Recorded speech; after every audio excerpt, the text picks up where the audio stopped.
Yeah, so welcome to the stream. I'm testing out streaming to both Twitch and YouTube for the first time. Actually, not the first time. I mean, I tried it earlier today as well, as you might have seen.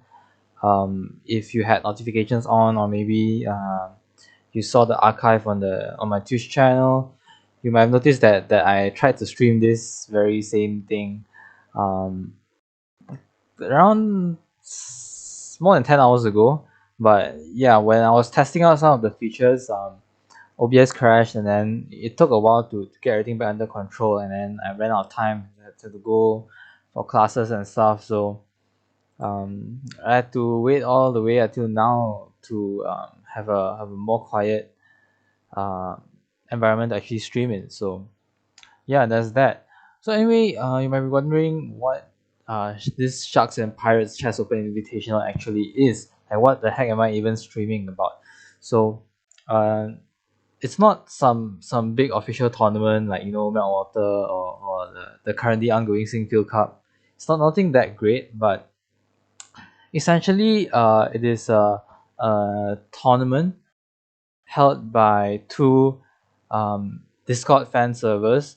So basically, all of the members in the Discord channel are fans of certain celebrities, and in this case, they are Galgura, the whole life VTuber, and Hosho Marine, so also another Japanese VTuber.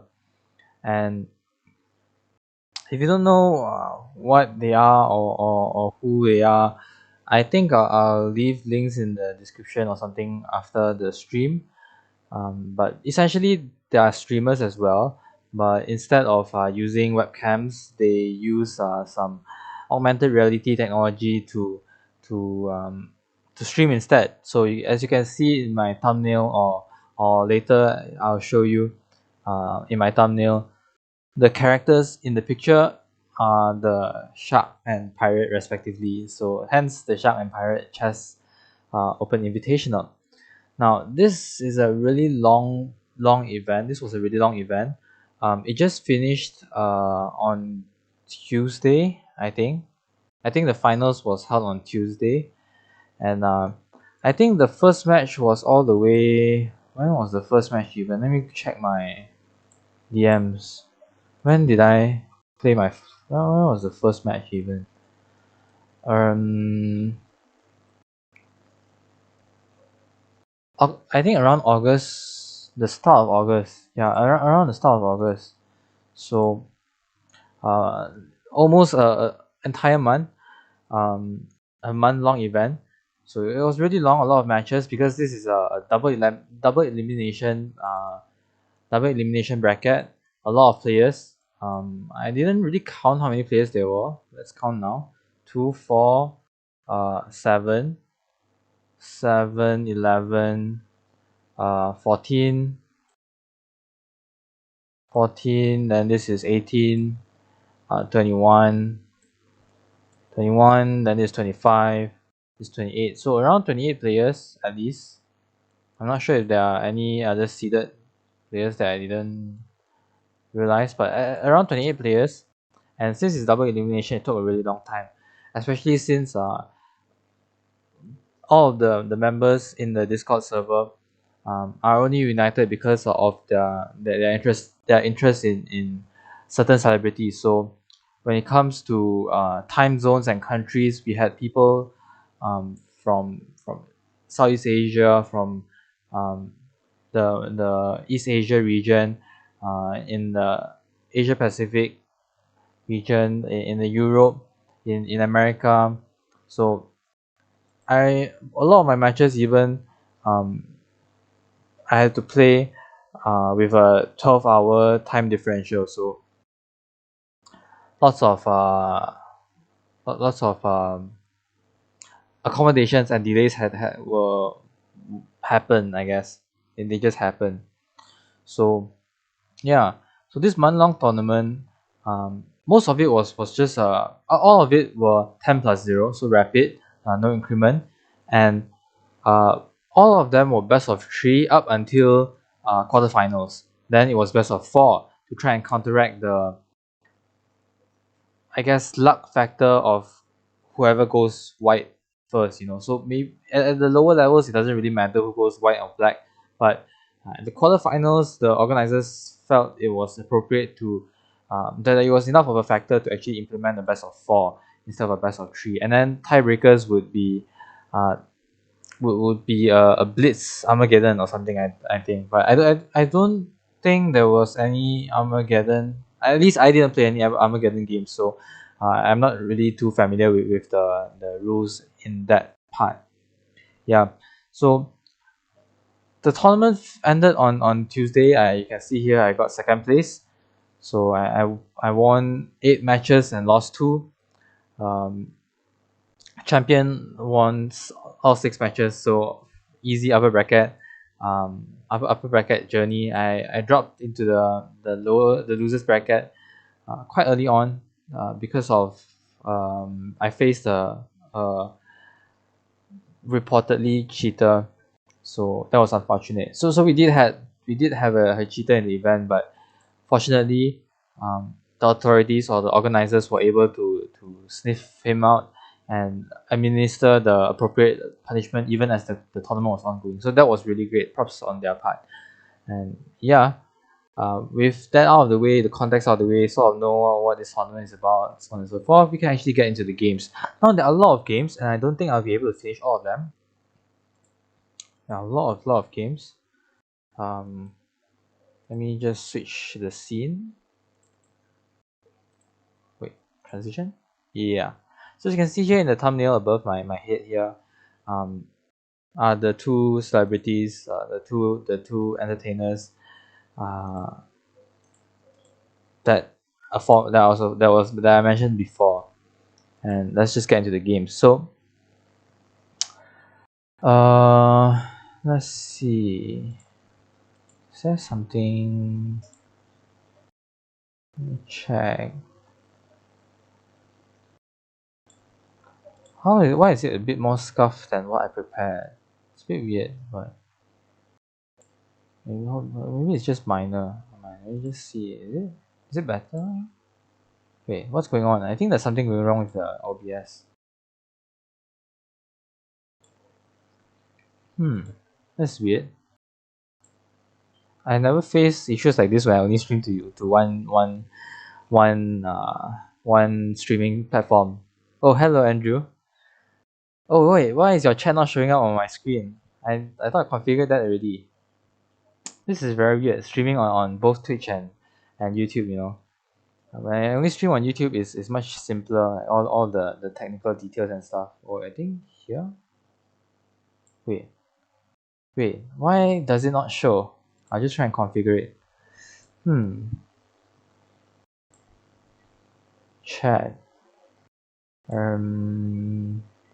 Da, da, da, da, da. Okay, here.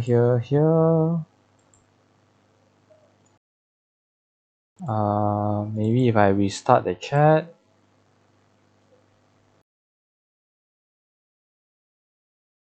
Oh,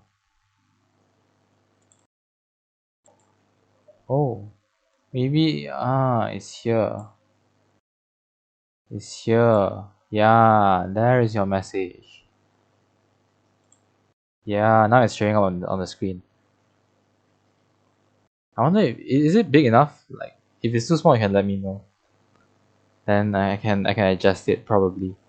But yeah, so with everything out of the way, let's just get into the game. Some of the games were good, some of the games were bad. A lot of the games were educational. So, 10+0. Here I'm playing against Flood, which is a lower rated opponent, but I didn't really do too much preparation for all of my opponents.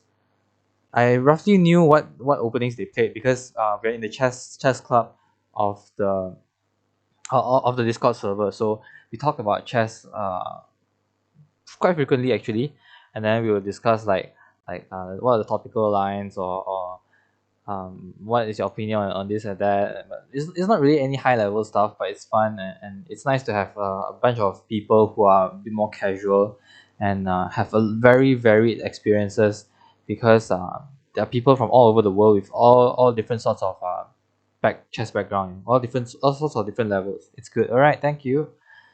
So knight f3, I just open in my usual stuff. g6. So we see here, going for some modern defense. I played d4 is my normal stuff. Knight f6, everything is normal. b3. I decide to go for a bit of a Nimzo Larsen opening, Nimzo Larsen attack, because I saw him lurking in the Discord server and asking people, "Hey, what does Solskjaer play?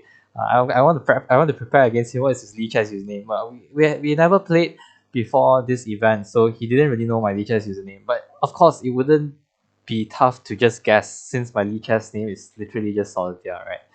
But because of that, I decided to go for a bit more solid, a bit passive line, with this b3. Just to try and avoid some stuff. And oh, maybe I can do this. Yeah, so just so that I can avoid some mainline theory and test what he prepared against me. So I played bishop g7, I played bishop b2, d6.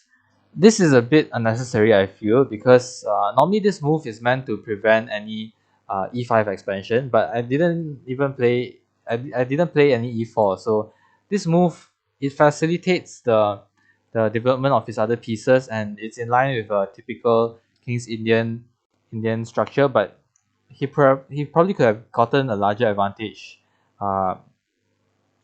if he played some other move. But I guess then he wouldn't be playing the King's Indian defense anymore, which is what he's familiar with. And after the game, he also told me that he doesn't really learn openings, and King's Indian is pretty much the only opening he's played as black against d4. So pretty understandable why he went for all the routine ideas. And as you will see throughout the game, this became his downfall. So I see this unnecessary move. I decide to solidify with e3 instead of going for e4. e4, of course, is completely fine. Not here, because the knight will take. But this is a more solid, a bit more passive structure to just set up, get developed, get castle, and then see what black does. So knight bd7, normal stuff. Bishop e2. Normally in d4 openings, the bishop likes to go to d3, but because of this Fianchetto structure, a light square bishop wouldn't like to stare against this positional structure. So instead, developing it to e2 is probably going to be more useful in the future. But maybe you can go to somewhere like f3 if black plays something like e5 or b6, then maybe you can route itself to the long diagonal. But that is just a general rule. So black castles, I don't want to castle yet. I have with the attacking nature in my heart, I want to try and preserve the opportunity to maybe play h4, h5, since I am higher rated and I am confident in my attacking skills. But instead, okay, it's alright, I'll expand on the queen side first. c4. So h6, probably the idea is to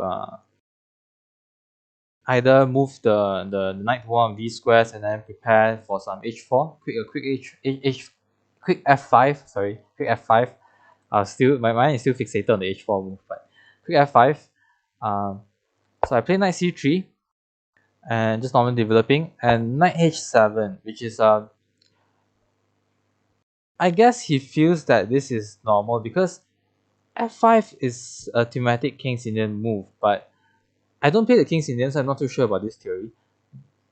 Except that all of my opponents that play the King's Indian, normally before they go for this idea, they first go e5 to get more space, contest the center, or actually just close the center first, because you don't want to just attack on the king side or attack on the flank and allow a counter attack in the center. That would just be disastrous. So I think e5 should have been played here instead of knight h7.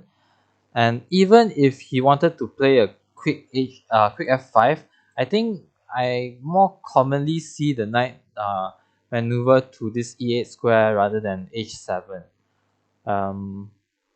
As for why, I'm not really sure. My guess is that it's something to do with the knight being more useful here and rather than here, because if you're on the h file, you might obscure some or you may be obstructing some maneuvers of your king and knight, king, rook, and queen in the future.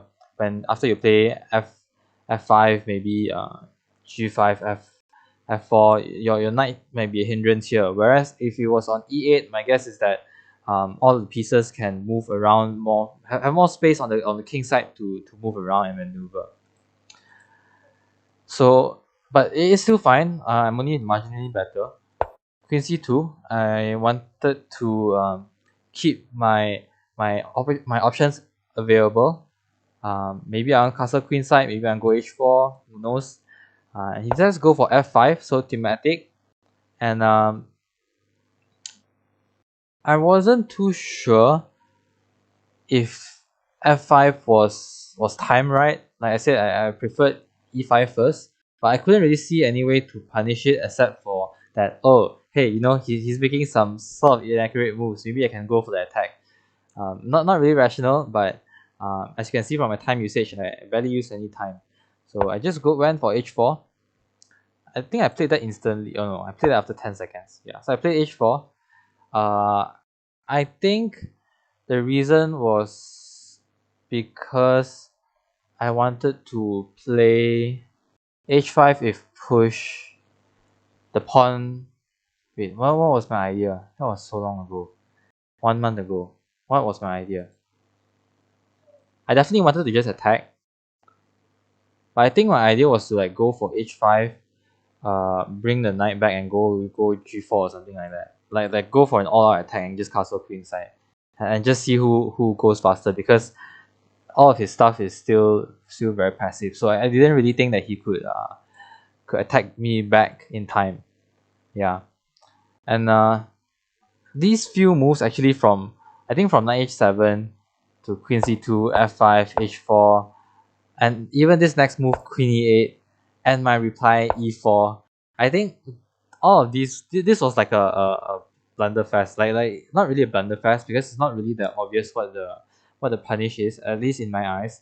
But these were all moves that were obviously inaccurate at the very least. The feeling was there, but sort of like we want to just go, just attack, So maybe if I study, like analyze everything in detail afterwards, I'll be able to see and understand more why e5 should have been played, or like why the knight should have retreated here. Maybe those mistakes, or maybe inaccuracies will become more apparent when I actually analyze and compare it with opening theory afterwards. I played e4, I think, to get another piece into the game and to prepare something like g4, I think. But looking at it now, it looks very sus, because no matter which pawn I push, black will always be able to push another pawn. So I'm not really sure what I was thinking, but fortunately it worked out fine. Because now he played e5, and here I think I should have opened things up already. Open things up, or maybe play h5 or something like that. But instead, since I wanted to attack on the king side, I said to close up the center, and this was a terrible mistake, because here there's actually a lot of pressure on my position. Since going g4, h5 is part of my idea, this knight here will become weak very soon. This pawn is also weak, and then a lot of threats will start to happen if the position opens up. Like this rook will become very strong, this bishop will become very strong, and I don't dare to go h5 yet, because I'll be giving the knight active squares and stuff like that. So my opponent plays f4, which is a mistake, I think. I remember feeling slightly under pressure at this point already, because I realized that I sort of wasted a lot of moves, didn't really have anything concrete, and my position was starting to get very loose. Was starting to get very loose. I just castled to get out of dodge. I think here I analyzed this with him after the game. I think What did I thought?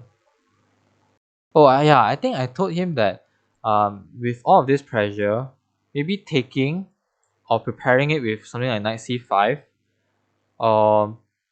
Yeah, because this wasn't that good. This would obstruct the rook. So I think we discussed after the game that maybe takes or knight c5 might be stronger, and he would probably be better in this position. But he mentioned that a lot of the attacking games that he saw whenever the king's Indian attacks on the king side, normally there's this closing up, everyone closes up, and then there's a very advanced pawn structure, and then there's like knight sack ideas and stuff like that. So he closed out the position with f4 instead, which gave me a bit more breathing room and some time to remaneuver my pieces and get things consolidated. But I didn't do that very well in the game. I was panicking a little bit, but I just tried to get out of dodge by just casting queenside, since it will take some time if he wants to attack queenside, and his kingside is really quite exposed. So he played knight hf6, and here I was worried about knight g4, threatening the fork. I was worried about knight g4 and the same thing knight c5, if I recall correctly, because this applies a lot of pressure. I can't really get my pieces out well, because while f4 didn't open things up in his favor, while f4 would have opened things up in his favor like much more obviously, him playing f4 actually restricted a lot of my pieces, and he could have exerted a lot of pressure and dominated my pieces. So I was a bit I was a bit in the mindset that I wanted to open things up and go for an attack as fast as possible, like to go after his position, and I would just sacrifice material. I wouldn't mind if I lose pawns if it means I get open files, that kind of idea, because I can't, my assessment of the position is that I'm already worse. So I just played g3 because I want to open up for trade pawns and get my rooks to face the king, so that although I know I'm worse, miracles can happen in a crazy attacking situation where he has to defend properly, and I have a time advantage. He plays knight g4, so very scary, and at this point I was ready to sacrifice an exchange with bishop d3. I protect this pawn with my queen, and if the knight comes here, I was prepared to just move my queen and just recapture the piece, because this knight is exerting too much pressure. Instead of playing f takes g3, we would have opened a discovery on my knight, or playing something like knight e3, which should have been a fork. He decided to maintain the tension and exert more pressure with knight c5. Here I probably should have just gotten out of the way with my queen, so that if this fork does come, I can just move my rook away. But instead I played knight b5 here, trying to go for a counter attack, counter fork, and give some breathing room to my pieces. He played queen e7, so defending the c7 pawn, and I went for h5. So here I was still in a I'm losing mode. I need to go all out. So I just went h5, and he went g5 to try and kill my counterplay. In response, I just tried to open things up with g takes f4. Again, probably the better, more smarter way to play was probably just move my queen away, so that I don't get forked anymore. But I just played g takes f4, and fortunately for me, he didn't take with the rook. He took with the g pawn instead, which meant that I had what I wanted. I had an open g file.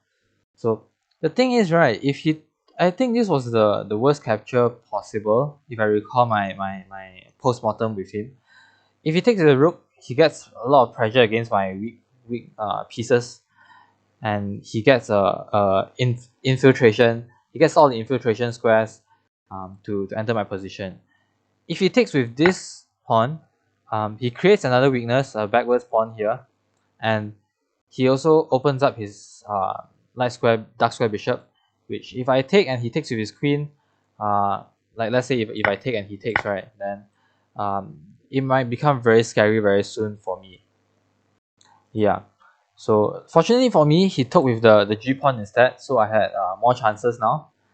And actually, I felt much more safer because my knight is no longer under pressure of this rook, and his bishop is now stuck between a wall of pawns. My bishop is as well, but as long as it was much better than the previous state that I was in. So here I took the opportunity to play knight h4, idea to fork. He took my bishop at this point. I took with the rook because I don't want to get forked. If I have the opportunity to get forked, then I'll not get forked. And I want to maintain my defense of this f2 pawn here. So you take queen g5, trying to attack some stuff and activate the queen, I guess, because it wasn't doing much except for defending this pawn. And if you move the queen away, it's no longer a fork. So I played f3 here. Probably not the best move because this sort of invites knight e3. But my idea was that once the rook moved, I would be able to just exert a lot of pressure along the g file and attack there. So knight e3 was indeed played, and I played queen f2.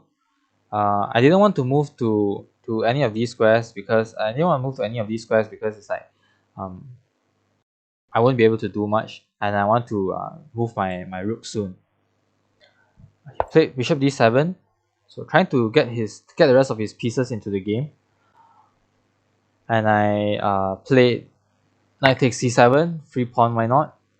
Knight c8, and then I went for knight e6, forcing pretty much trading a knight for one of the bishops. So he took with the light square bishop, I took with the pawn, and now I have pressure on this pawn as well. And what was I thinking? Oh yeah, I was thinking that now that the light square bishop is gone, my knight will be very, very powerful very, very soon. So knight f8, trying to go after this pawn, which is a mistake definitely because I can take first, and now I'm defending my pawn. So play bishop f6. Not really sure what the threat was. I guess, yeah, not really sure what the threat was. But I played rook g1, pinning the queen to the king, and in this position he resigned because there was nothing left to be done. The only way to block is with the knight, but that would just be a free knight and the pin will still exist, so you can't even sacrifice the knight. You have to take the rook and recheck, move the queen elsewhere, and I'll be in a dominating position with so many pieces around, so close to the king as well. So the first game was pretty smooth, except for the blunderfest in the middle, starting from knight h7. Yeah, here all of these moves so terrible, so bad, but somehow it clarified eventually. I think this yeah, with this critical blunder here, I think this was the last blunder, the end of our mutual blundering and mutual messy play. And from this onwards, he just couldn't find anything to attack with, and I had solved my problems, so I was able to smoothly convert this position. So in the next game, it's my turn to be black. He also played knight f3, which is a bit surprising. It's kind of rare to see people open with knight f3. I mean, I am one one who does open with knight f3, but it's pretty rare, I gotta admit. I just mirror with knight f6, g3, king's Indian attack. So it seemed very apparent to me that he liked to play this kind of a bit more passive systems where you just develop things in the same way all the time, and then just go for the thematic ideas afterwards. So I decided to take advantage of this, grabbing more space. I played d5, played d4, bishop g4, basically trying to punish some inaccuracies from white. If white tries to go for something inaccurate, I might be able to take here and disrupt his pawn structure. So bishop g2, everything normal. e6, opening my pieces first. Knight c3, bishop b4. I'm just developing as fast as possible, because if he's going to play passive, if he's going to go for repetitive thematic ideas, I'm just going to throw all my pieces out, get castle, and then punish anything I see. It might not be the best moves, but it's fine enough for me. Bishop d2, I'm pinning. I go for c5. I'm trying I want to develop my knight to c6, but before I want to get my pawn out first. D takes c5. I don't take first. I develop my knight. Starting from moving anywhere, because he can't defend it well anyway, unless he wants to play something like bishop e6, bishop e3, which should be very ugly. He plays h3, play bishop f5. This square is I think pretty much the weakest square on the board besides this square. But that square is not accessible, so that square is not really that weak.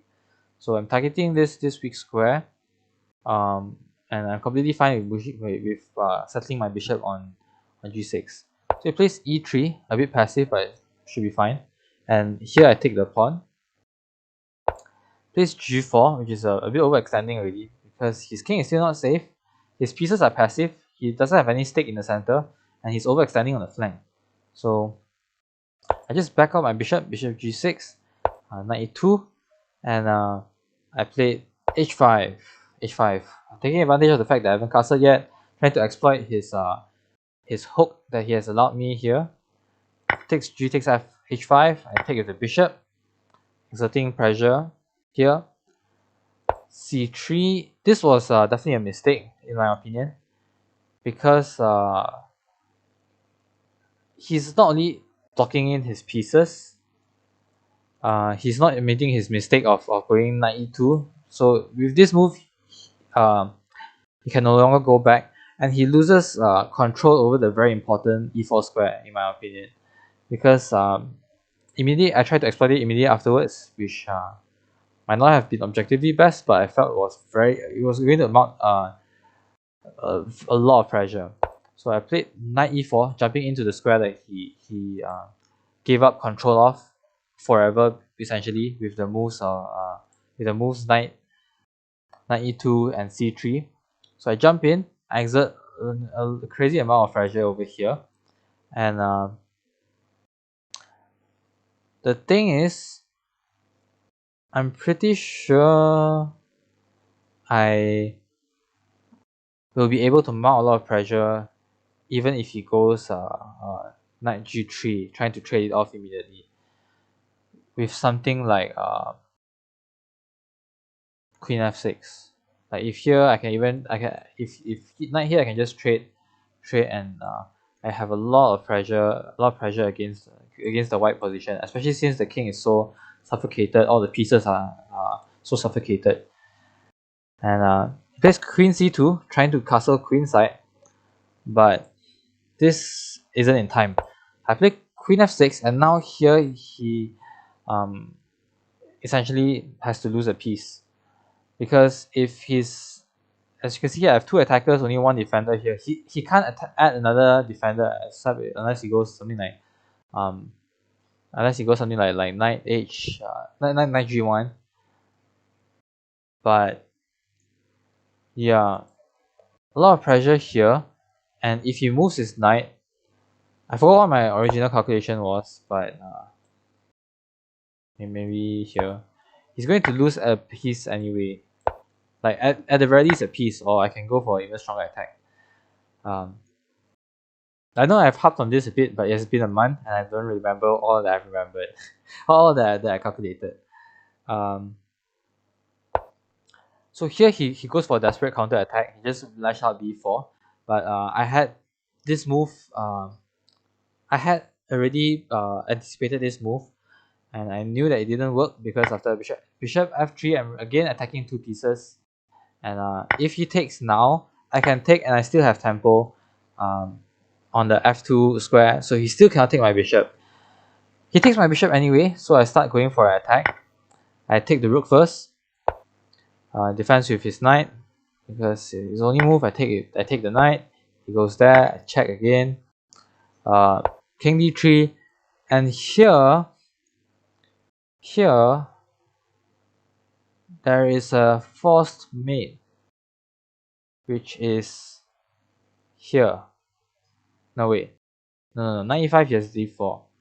I remember that there is a mate somewhere. There was a mate somewhere here. What was the mate again?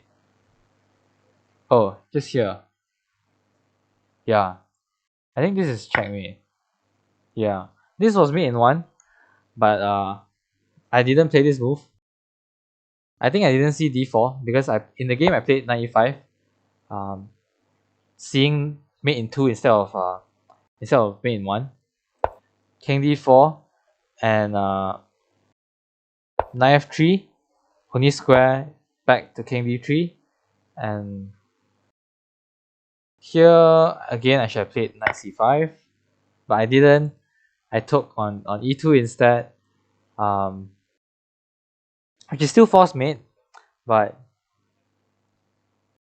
yeah, not very clean, I guess. In the attack, I missed mate in 1 twice, and in the end I played a move that was still forced mate, but that was only because of how overwhelmingly winning my position was. And in this position he resigned.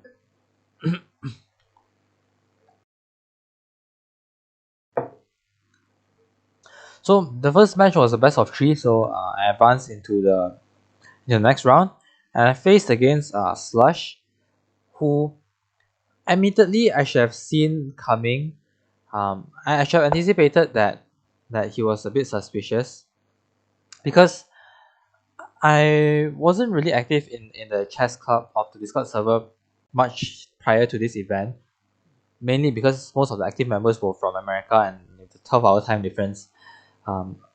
I simply didn't look into the discussions that much, and I wasn't sure if my assumption was that he was a reputable active member and frequently played with the other Discord members, so I thought that he was honorable, but unfortunately he kept talking about stuff like, oh, back in my days, back in my prime, I was FM level, I was IM level, something like that. I was master level, and then I don't even need to practice openings.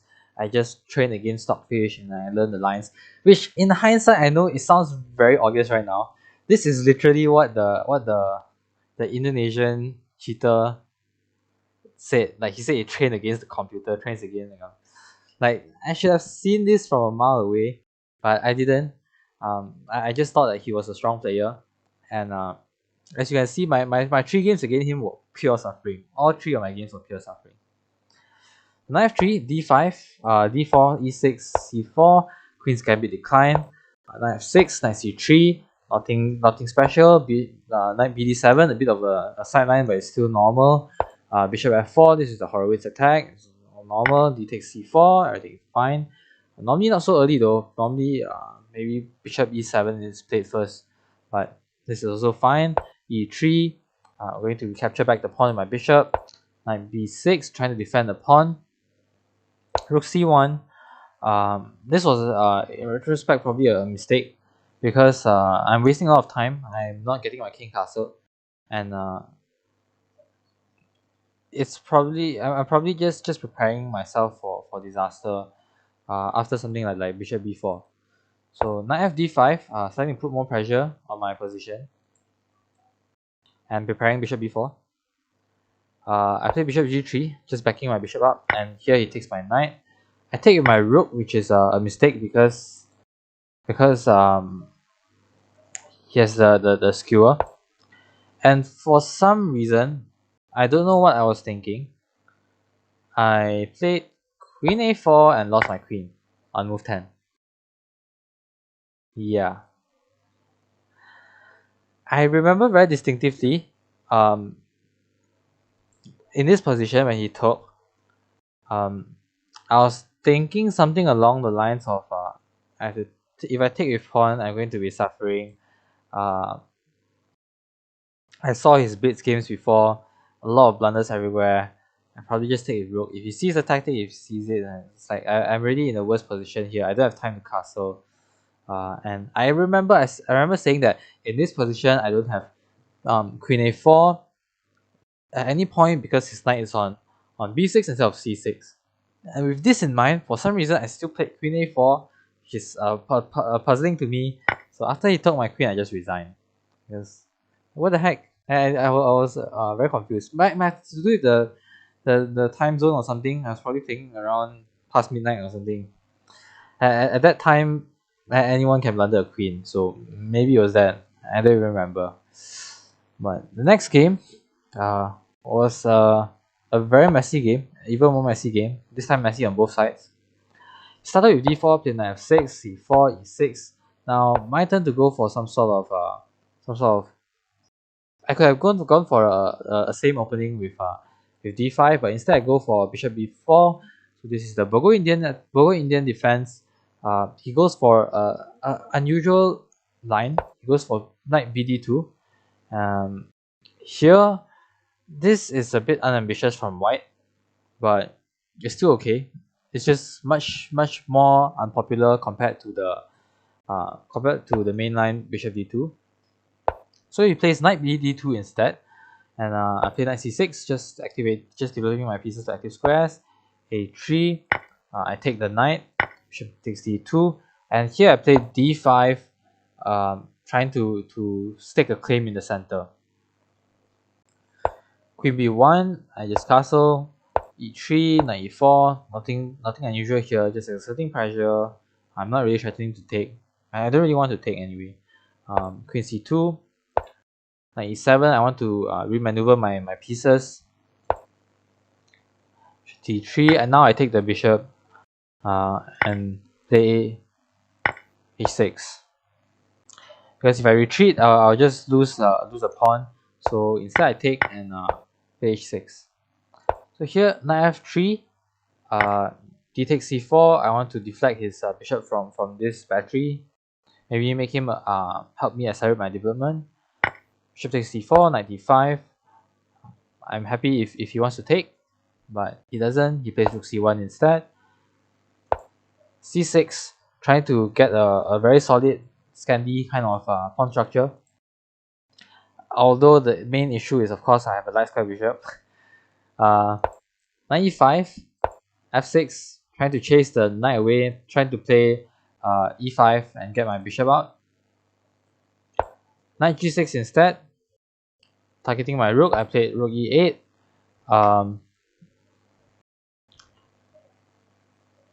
Here it was already starting to get tough to find a move, because structurally my position is although there are only very few pieces on the board, I'm not really that suffocated, but because of the terrible structure, I'm still very pressured. So he just castled, getting out of the way, so I no longer have queen a5 check now. I played e5, just trying to break free, at least get my bishop out so I can do stuff. Played f3, which I felt didn't really punish things. Maybe e4 e4 d5 or maybe even taking would have been better, but I played bishop e6, so finally my bishop has a useful square to go to. Bishop takes, and here he played d takes e5, which was a bit surprising. I thought he would go something like e4 instead, because what else is the reason for f3? But played d takes e4, d takes e5, f6 e5, rook cd1, pinning my bishop to my queen, threatening e4 now. I just move my queen out of the way and plays h4. So bishop f7, h5, knight g, she takes g6, she takes g6. I just want to trade pieces, win back the pawn. Bishop d7, knight e7. I want to trade pieces no matter what. Knight fd1 is doubling up, and I just double up here instead. So eventually I want to try and take this pawn. I want to trade rooks, and I want to play an endgame. So queen b3. Oh wait, what? Move too far away. Queen b3. I stack my king away. I need to use my king as a defender of my rooks as well. And queen c2 back. He was getting low on time, below 1 minute, and I should note that he had been taking very consistent time usage throughout the first game and second game, and they later found out that he has a habit of like crashing the first game, suddenly dragging the game out and losing to time on the second game, and then crashing again on third game or something like that. So it seems that to appear not so obvious that he was using computer assistance, he consulted the computer once every few moves or something like that, and when the time started to get low, he started to panic. And this should be another suspicious herring to inform me that he might have been using assistance, because there were positions that it was super easy to convert already, but he wasn't able to convert and see a very obvious tactic with time on the clock. But again, at the time I just thought that maybe he just doesn't play well under pressure. Maybe he's just not good this player, because I did see a lot of these mistakes when he posts in the Discord server. Queen c8, trying to just turtle, play quick moves. I'm just going to pressure him on time. Queen c5, putting even more pressure. Queen b8, e4, locking in my position, locking in everything.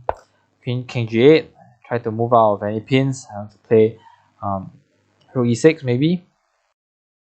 b3, and I play rook e6.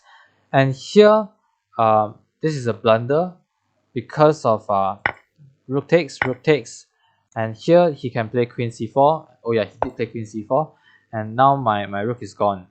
I defended my rook, and he just didn't attack the pin piece for some reason.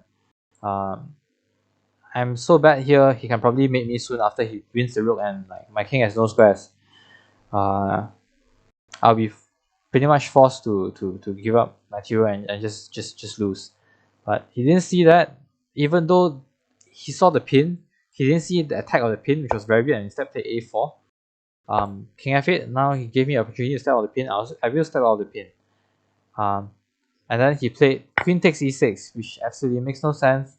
I take back the queen, and I won on time. He spent 4 seconds. Like, okay, maybe he's just panicking, because of the low time situation.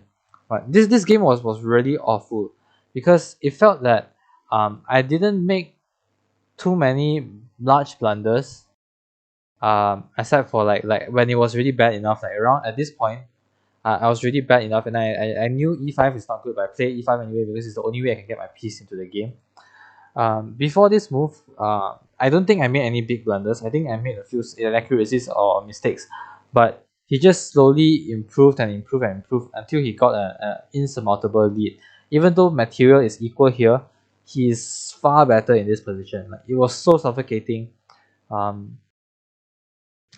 playing against him. Like in the first game, I just blundered, and it's like I didn't really feel it. But in this game, it was very excruciating. The feeling of pressure slowly building up, and I felt that he never really gave any opening. Like maybe there was, if I analyze this thoroughly and with the help of an engine later, I will probably find something. But during the game, I couldn't see anything at all. Now, since we drew one each, so he won one game, I won one game. We went into the third game. Here.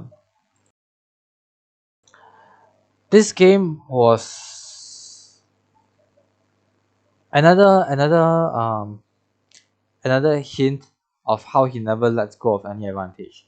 So I played knight f3 again, d5, d4, knight f6. So I told myself, okay, I blundered the queen, that's nothing. As long as I play more carefully, I don't go for some weird sidelines. I play what I know. I can still get a better position. So play c4, e6, knight c3, and here it goes c5, which is very weird because I mean the Tarash is not very popular, but the opening isn't weird. The weird thing is he was always championing about how Queen's Gambit Decline is like the only good opening that he knows, and it's like the only opening he knows, and it is what he is all he plays, and he's like he didn't even know Queen's Gambit Decline was the opening. All he knew was that was this setup. Like this setup was all he knew, and then he was championing this, like talking about how great, how the best opening in the world it was, and stuff like that. And then he suddenly plays Terrash, which is a completely different opening, with completely different ideas. So very curious to see, but Terrash is fine. It gives White a bit of an edge compared to the Queen's Gambit Decline, which is a bit more equally,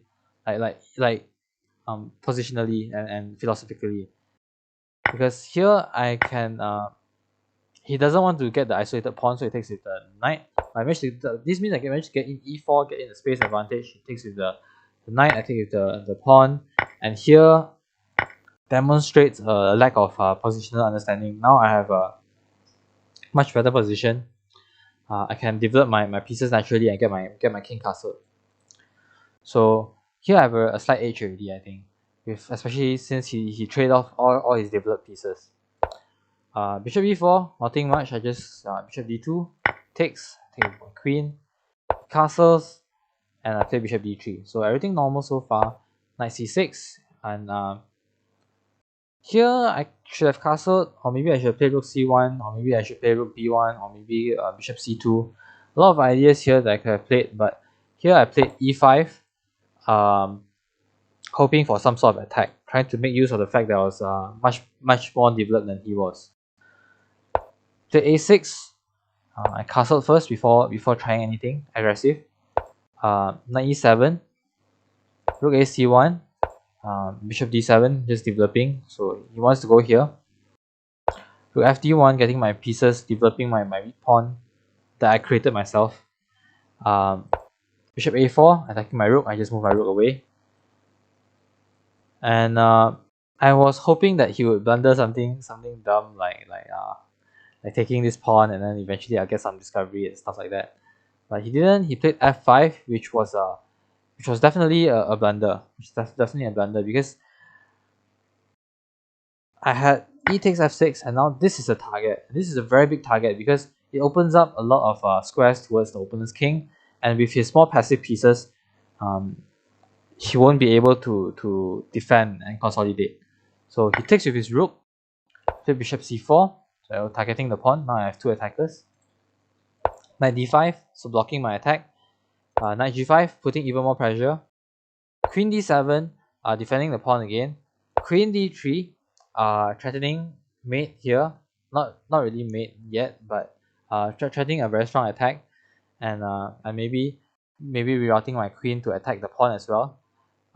Rook g6, so blocking and still defending the pawn. And here I couldn't. I lost the initiative. I should have. I didn't see during the game. I only saw it after the game. I think I could have played something like what did I see again? I remember missing something very crucial here. What did I miss?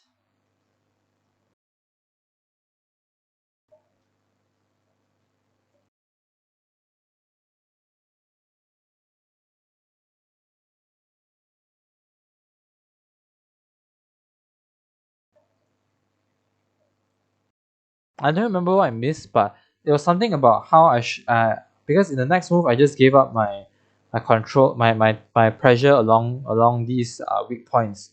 I remember something that I should have kept pressure, maybe something like rook e5, rook e1, or something like h4, keeping the knight here, and then rook e5, rook e1, something like that, something to hold the tension and just mount maximum pressure on the pawn.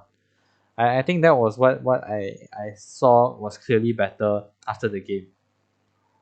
But instead I just played knight f3, which is not only terrible, not only failing to recognize white's threats, but also imagining of forking the pieces and doing stuff, like imagining that I had a lot of time. But instead, he punished immediately. Like right when I played knight f3, the tides turned immediately. Almost instantly he played like after 10 seconds. He always moves after 10 seconds, but he played knight f4, so attacking my queen and also attacking this pawn over here. I played queen e4. At this point, I already knew I was worse, but I wanted to give hopes of counterplay. Maybe if he attacks too much, I can win back the queen. Win the queen back or something like that.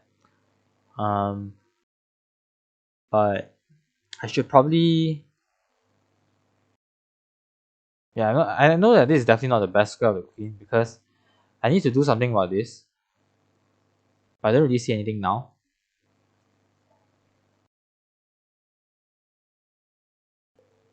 I mean, I have to defend this. Maybe this is very passive, but maybe this is the best move I can play. Or maybe something like this. Then in the future, after he checks and I move my king somewhere, then my knight can help reroute somewhere, and it will defend my add protection to the second rank. So maybe either queen d2 or queen f1, something like that probably. But the queen e4, try to go for a counterplay. Rook f8, g3, kicking the knight away, but not really because the pawn is pinned. So bishop c6, just attacking, adding more pressure, taking advantage of the weakness I created instantly. Knight e5, counter attacking. Although I knew this doesn't work, I had to try something, right? So knight h3 check first, very precise. King g2, walking into the pin. Knight e4, knight takes h3, king takes h3, and h6 check, king g4, queen e7.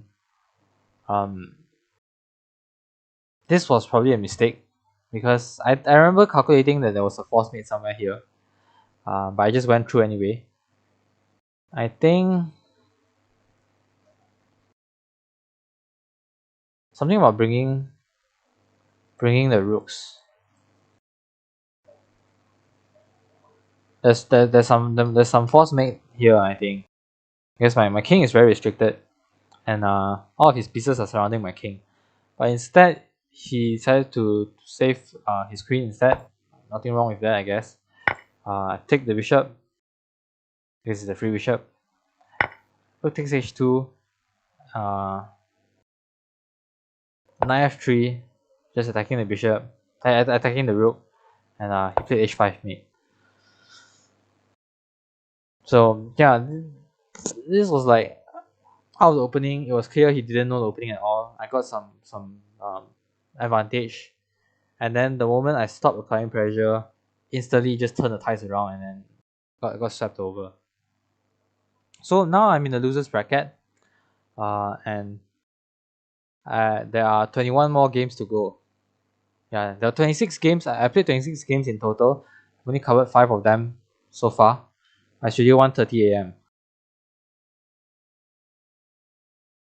Schedule 1:30 a.m. Never mind, I can go for another 2 matches, maybe 4 games, and then I'll wrap it up for this part 1, and then maybe I'll stream again part 2 maybe tomorrow night. So next game I was playing against Maru, and so Maru, I think this game was fairly straightforward. It was quite smooth.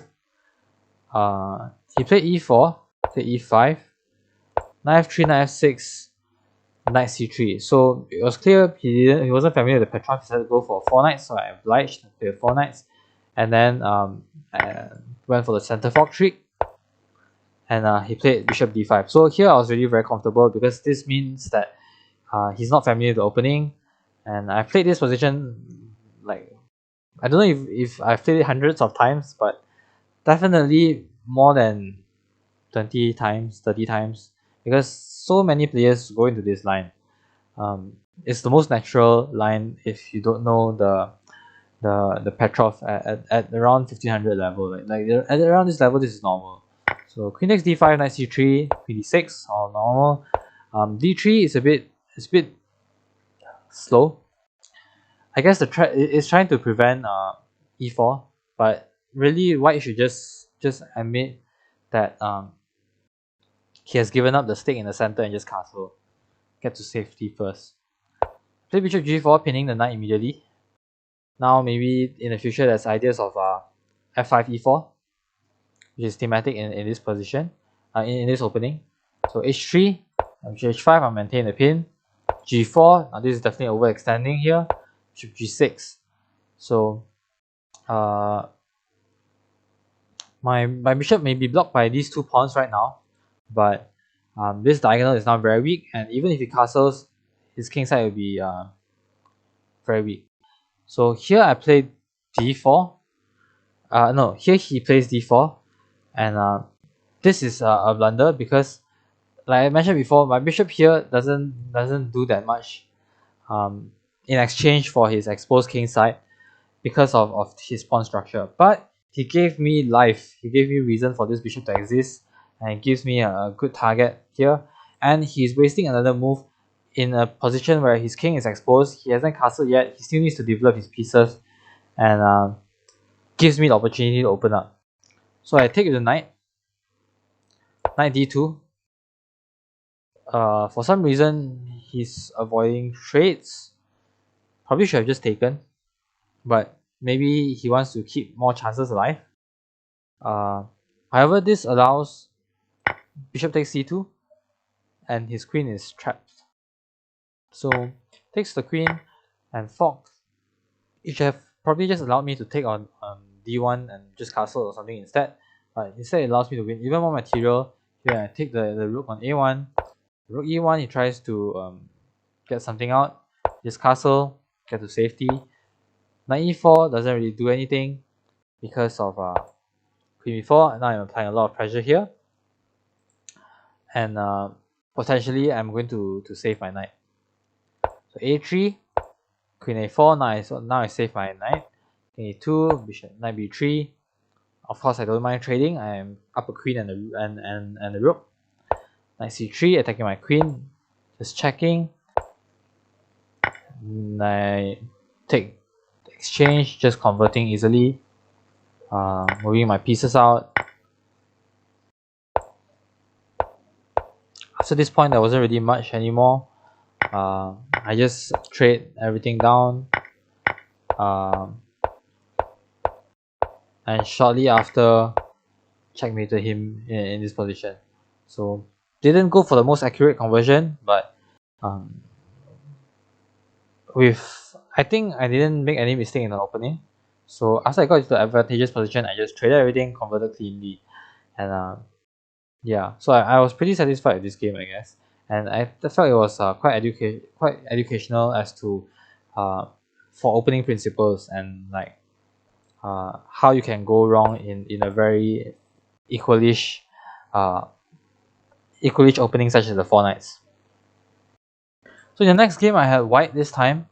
I played knight f3, d5, d4, and here I decided to go for and here he goes for something which I consider a mistake. Knight c6. This is the Black Mustang defense or the triggering defense, and it's actually a very tricky opening if played well from black. But in my experience, most of the time it's played by players who only know the king's pawn opening and panic when they see a queen's pawn, and then they try to play the same thing. But it's not the same. And if you don't know the ideas, it just means that you are worse tactically and positionally for many reasons. So I tried to exploit it immediately with c4. E6, you have to defend the pawn with another pawn, or else your knight will get a lot of pressure and the diagonal will become weak, stuff like that. So I play a3, preventing any of the tricky triggering ideas if he is aware of them. That most of the time involves something like knight b4. Oops. Plays knight f6, and I just throw my bishop out because I want to close out the position, develop my queen, develop my last square bishop and castle. I learned from my game against Slushy where I bundled my queen. I just want to throw my bishop out, castle quickly, don't try anything weird, don't try to tempt fate again with my bad habit of not castling against weaker players. So h6, bishop h4, maintaining the pin, bishop d6. So this is definitely a mistake. I would expect something like bishop e7 unpinning, or maybe even g5, chasing the bishop to a more passive square, then only bishop e6 to trade it off, something like that.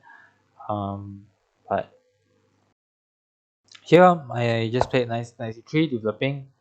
G5 was indeed played out, but G3 here, G4, this was probably a bit too much. Like G5 I think is fine. It might be a bit exposing his king side since his bishop is not there to develop to G7, but I felt that it was still fine. But G4 is a bit too much, I think. It just wastes a bit too much time. I managed to get my knight into a nice square, knight e5, and here under all the pressure and perhaps unfamiliar with this team, unfortunately he took with the knight.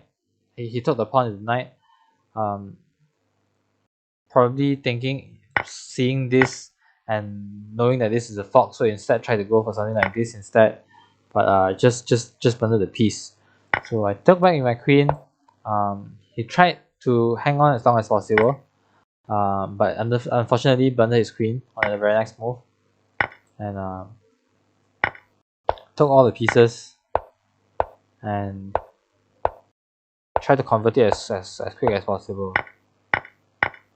So here, just making one move threats, making very basic one move threats, and taking free stuff whenever I get some, because my position is safe. Although my pieces are not castled yet, I have enough time. Castle here just to make one move threats. I'm just making one move threats throughout. King d8 just bundles into mate with queen takes d7. So that was a very smooth 2 games, mainly because of his very significant strength difference. So can't really say much about that. But it further shows why. Again, just shows how important principles are and how easily they can be punished.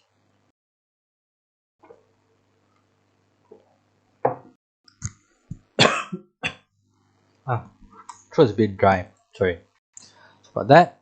In the next match, play against Sokatoa. Sokatoa.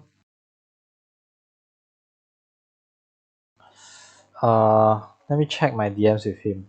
What was my impression of the games again?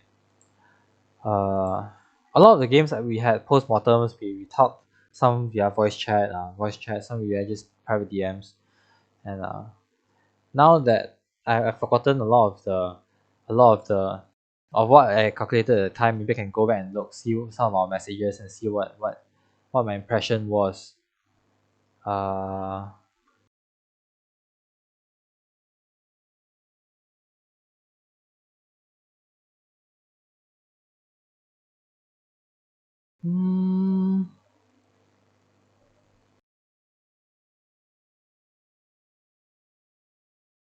Oh.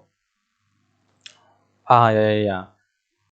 Right. So my impression was that I felt that he didn't really study the opening. Like I felt that it was clear from his moves that similar to Flood, it seems like he only plays the same openings over and over again without really understanding what's going on.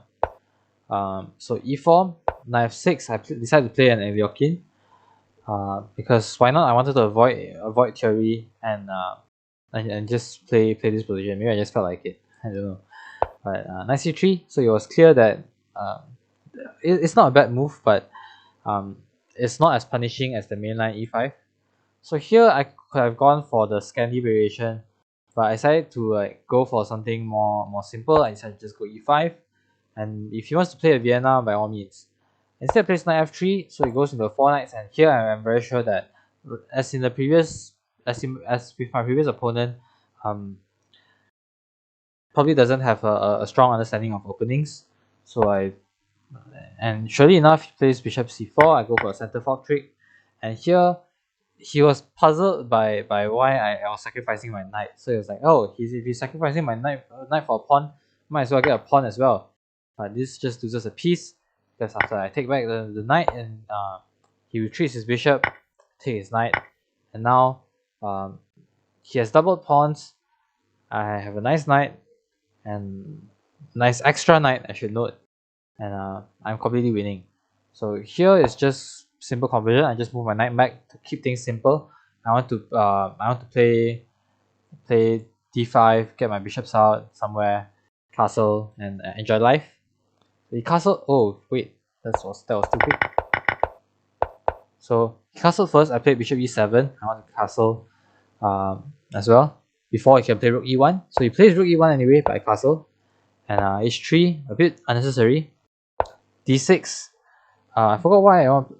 Oh yeah, I can't play d5 now because his bishop is guarding. So c4, and now I play bishop e6, and I want to play bishop f6. So I want to make use of the diagonal. Bishop f4, looking at nothing over here, but I guess he wants to reroute it somewhere. Probably better was bishop e3, a more active square for the bishop where at least he has something else to do.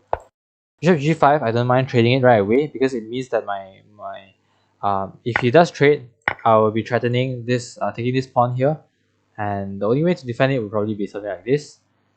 And I will be able to easily access this diagonal as well, and get my rooks out. So I'll be able to achieve more. I felt even though I'm what do you call it? Essentially, I have a bit less space because of this pawn, and I have more pieces, so I want to trade, and not only that, this trade benefits me a lot. So it's not just trade for trade's sake. So he avoids the trade, goes bishop h2, and I played knight a5, going after the bishop. The bishop has nowhere to move. It will be taken eventually whenever I want to. Queen d3, maybe wanting to take back with the queen instead to try and preserve the structure maybe. Although I don't think the structure will be much worse after a takes b3. In fact, you could even go for a pawn cube, which is, as we all know, very strong after like something like this. So Eric Rosen will be proud. Instead, I play queen f6 first, trying to make use of the diagonal. I'm not afraid of any fork ideas. I'm in time. So he plays a3, and which blunders the pawn. So I take the pawn, rook a2. I just move back my queen back, and then mine bishop g3, probably trying to maintain some control over this f2 pawn. Bishop f5, attacking the queen. The queen has very little squares to go to, and here I attack the rook, trying to make use of my bishop pair as much as possible, trying to maneuver my pieces around to cover as many squares as possible. So after he moves, I play bishop c3, and I feel like that here my bishop is very strong. It's preventing him from doing anything, and is making full use of his dark squared holes in the position. Bishop a4. So probably just trying to avoid my knight takes.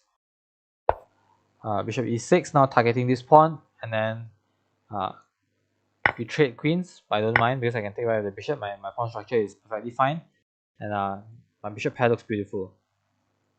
So here he has to go back because he realizes that the pawn is very important, and here I just take the pawn with the knight because I wanted, if he takes back, then I get the fork.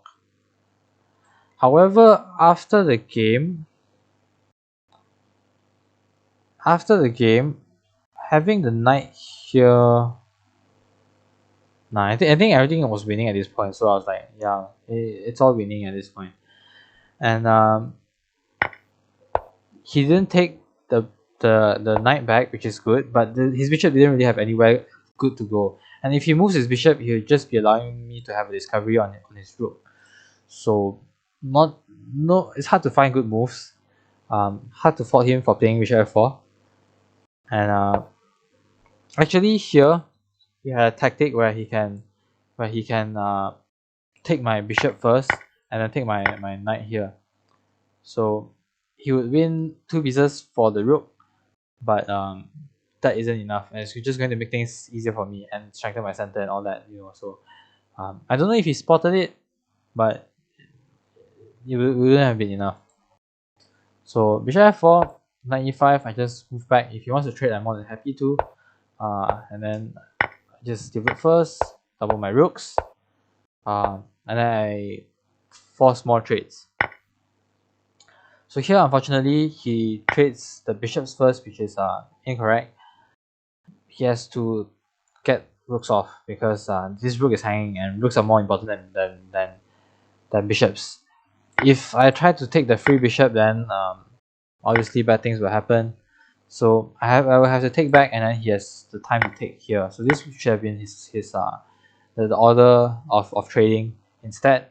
But he tries to take the bishop, thinking that it maybe is an in-between move. But maybe thinking something that if I take back, I can take back with the rook because he will checkmate me.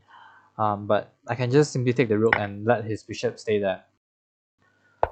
So he goes back because if he doesn't, I can trade rooks. I think regardless, I'll be able to trade rooks, but I take the bishop and I force the rook trade rooks, and then I just took the pawns and push all the way, and mated him quickly after here. Yeah, so I win by checkmate, and I win the first game. In the next game, this time I play d4. Not really expecting anything different, but he was the one who surprised me with f5. And here I was really regretting not playing knight f3 because I love playing against the Dutch with knight f3 first. Like if I played my usual knight f3 and played f5, I would have loved it. I like this opening a lot. But instead, with the d4 f5 line, I know it's even better for white, but I didn't know the lines. I know that the Staunton Gambit is pretty strong, and I know that the G3 systems are very strong against the Dutch as well.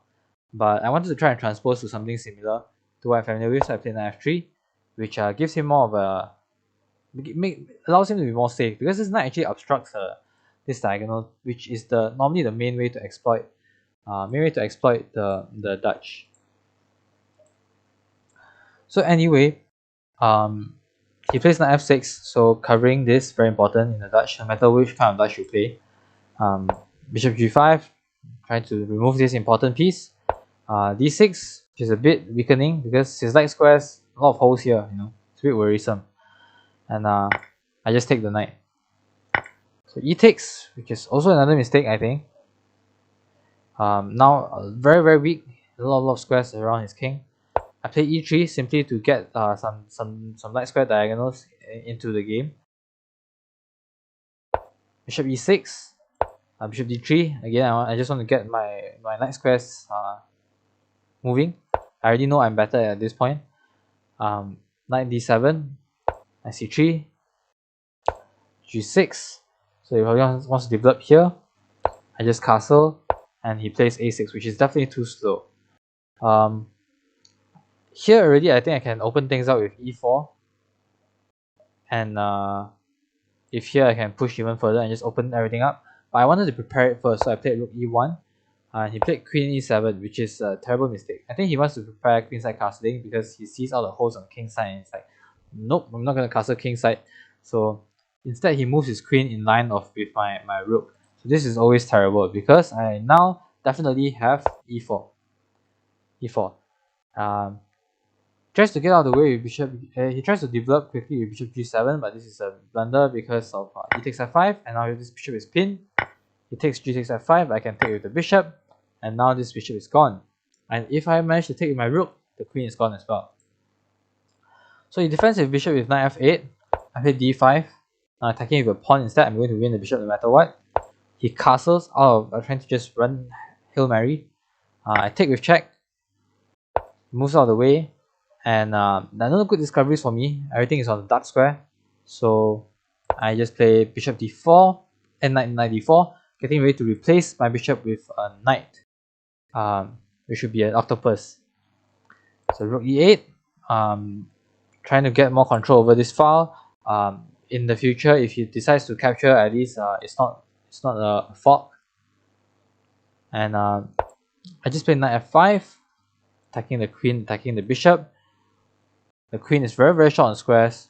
In fact, there's no way to defend the bishop at all. So I take the free bishop, attacking the rook.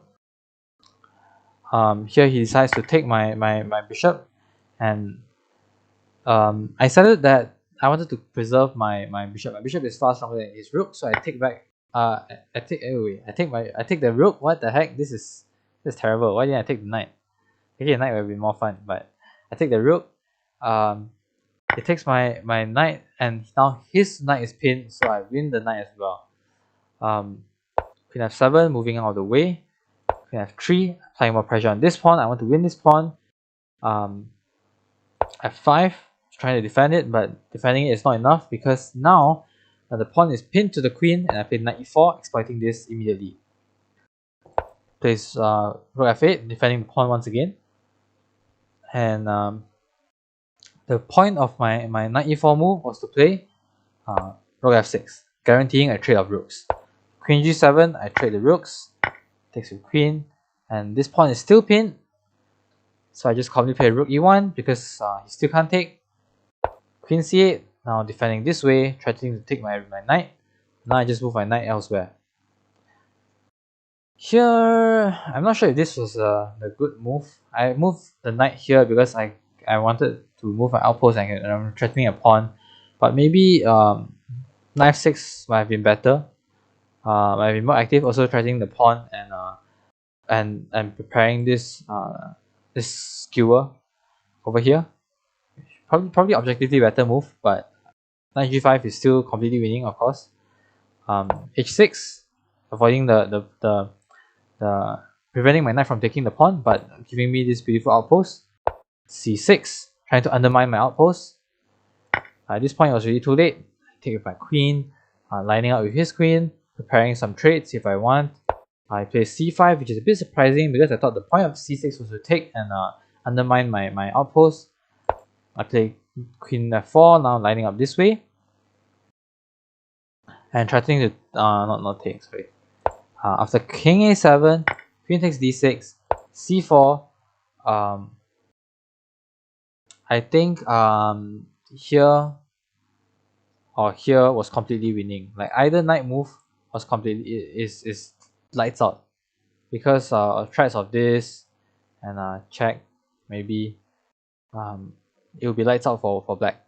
But instead I just went for the simple conversion, just check, force a queen trade. He didn't trade queens, so I just take his queen and proceed to not checkmate him cleanly. So it took a lot of moves, but eventually I got the job done and checkmated him here. So I was like looking for a mate. I mean, it's not necessary. I just go for a basic checkmate pattern with the queen and rook instead.